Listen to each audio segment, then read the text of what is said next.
Pinterest'тен бірнеше каминдердің суретін көріп, өзіме қажеттісін таңдап алдым.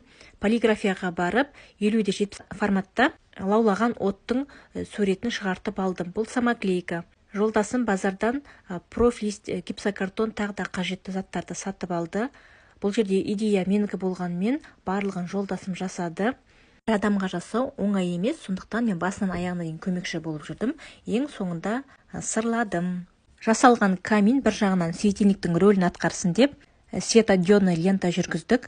Каминді прочный деп айта алмаймын, сондықтан өшіп сөндіретін түймесін кішкене әрірек орналастырдық. Декорын жасауға полиуретанның бірнешеуін алдық. Оны өзінің клейімен клейлеп, соңынан 2 рет сырладым. Ремонтқа дейін қонақ бөлмеміздің көрінісі осындай болды, ал қазір одан кейінгі көріністі көріңіздер.